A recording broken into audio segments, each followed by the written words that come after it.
নদী নালার মধ্যে দিয়ে প্রবাহিত হয় এবং বেশি করে হলে তখন তার থেকে বন্যার সৃষ্টি হয়। কিন্তু যারা কিছু জায়গায় বাস করে, যারা ঢিপির মধ্যে বাস করে, সেখানে তো প্লাবন হয় না, সেখানে তো বন্যা হয় না। কিন্তু মহাপ্রভুর করুণার ধারায়, মহাপ্রভুর কৃপারূপী ঝর্ণার ধারায়, ভালো করে চিন্তা করো মায়েরা কথাগুলো।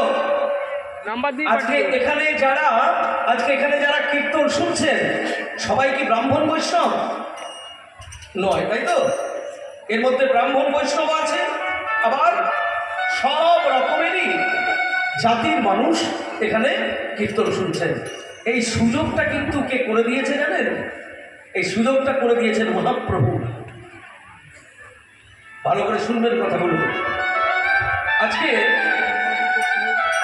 সাম্যবাদ সাম্যবাদ বলে দেখবেন চিৎকার করা হয়, সাম্যবাদ সাম্যবাদ বলে চিৎকার করা হয়।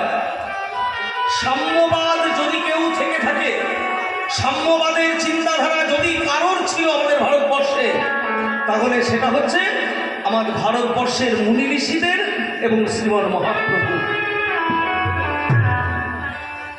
আমি চিৎকার করে বলছি, কোন রাজনীতির দলের মধ্যে সাম্যবাদের চিন্তাধারা থাকতে পারে না।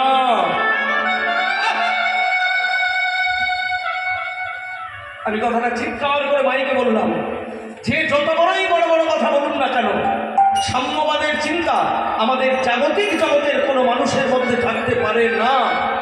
যাদের মধ্যে ছিল তারা কেউ সাধারণ মানুষ নয়। ভালো করে দেখে নিন,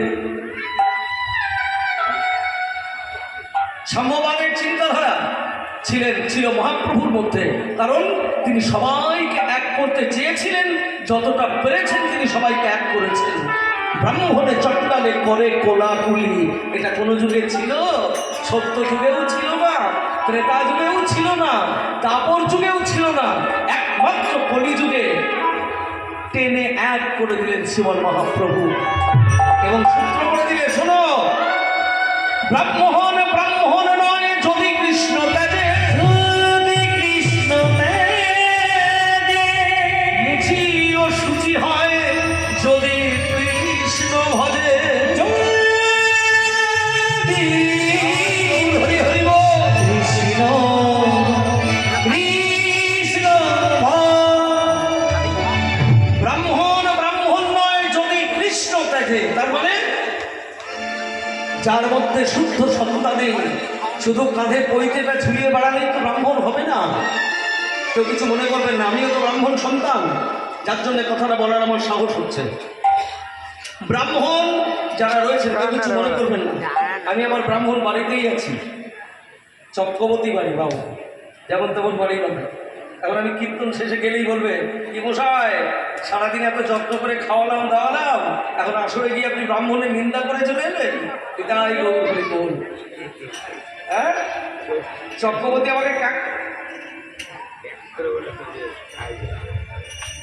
না শুনুন, আমি কারণ নিন্দা করছি না, সবাই আমার কাছে প্রণম্য, ব্রাহ্মণ বৈষ্ণব সবাই আমার কাছে প্রণম্য। এটা যে যার যা ধর্ম তাকে সেই ধর্ম আচরণ করতে হবে। ভালো করে শুনে নাও, আমাদের জগতে 4টি বর্ণের সৃষ্টি করেছেন ভগবান, ব্রাহ্মণ, ক্ষত্রিয়, বৈশ্য, শূদ্র। এই 4টে বর্ণ যেমন ভগবান সৃষ্টি করেছে, এগুলো দেখবেন অনেক সময় বলেন যারা মূর্খ মানুষ তারা বলেন সব বামুনে করেছে, বামুনের দায় করেছে খেয়ে